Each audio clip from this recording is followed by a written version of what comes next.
पूरा middle east युद्ध के ज्वालामुखी से लगातार धधक रहा है और यमन का हूती या फिर इजराइल, दोनों में से किसी एक की लगाई एक चिंगारी इस ज्वालामुखी में ऐसा धमाका करेगी जिससे पूरा मिडिल ईस्ट जल उठेगा।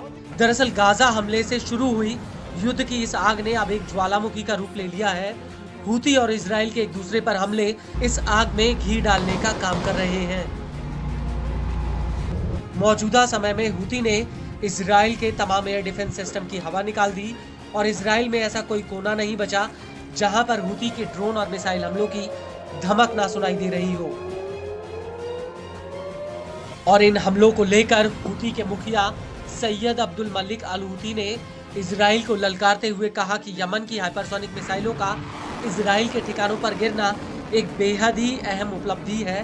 हूती का कहना है कि यमन के सुपरसोनिक मिसाइल हमले जो दुश्मन के एयर डिफेंस सिस्टम में घुस चुके हैं एक महान और बेहद ही अहम उपलब्धि है और दुश्मन और अमेरिकियों को इस बात का पता है। इजरायली दुश्मन यमन से हो रहे हमलों की रफ्तार से हैरान है। वो इनके बारे में निराशा से बोल रहा है, जबकि दुश्मन यह दावा कर रहा था कि हालात उसके पक्ष में हैं। वहीं वो यमन से हमले जारी रहने से हैरान है।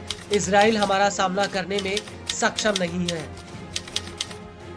आपको बता दें कि हूती ने इसी बयान में लाल सागर में हमलों का जिक्र करते हुए कहा कि हूती के हमलों की वजह से इजराइल के कब्जे वाला ईलत बंदरगाह पूरी तरह से ठप हो गया।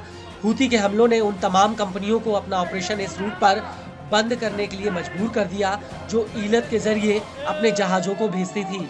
हूती के मुताबिक डेनमार्क की मर्स्क, जर्मनी की हैप्लॉयड, फ्रांस की CMA CGM और इटली स्विट्जरलैंड की MSC कंपनियों ने लाल सागर में अपने संचालन को बंद कर दिया, जिससे ईलत बंदरगाह प्रभावी रूप से ठप हो गया है। दुश्मन को यह पता है कि हमारे नौसैनिक हमले जारी रहेंगे और उसकी हालत पर एक बड़ा असर डालेंगे। आपको बता दें कि हूती के मुखिया का कहना है कि हूती के तेल अवीव पर मिसाइल हमलों से उसकी आर्थिक हालत खराब हुई है। पिछले हफ्ते तेल अवीव पर बैलिस्टिक मिसाइल हमले की वजह से उसका वित्तीय बाजार और मुद्रा में गिरावट आई है। हूती के मुताबिक लाल सागर में अमेरिका के USS Harry Trueman aircraft carrier को हूती के हमलों की वजह से मैदान छोड़कर भागना पड़ा। इसके अलावा हूती ने अमेरिका के एक F-18 सुपर हॉर्नेट जेट को मार गिराया है। लेकिन सबसे बड़ी बात यह है कि हालिया दिनों में तेल अवीव पर हूती के हमले बढ़ गए हैं। हूती ने 26 दिसंबर 2024 को तेल अवीव पर हाइपरसोनिक बैलिस्टिक मिसाइल फिलिस्तीन 2 फायर की थी, जिसकी वजह से करीब 16 लोग घायल हुए थे।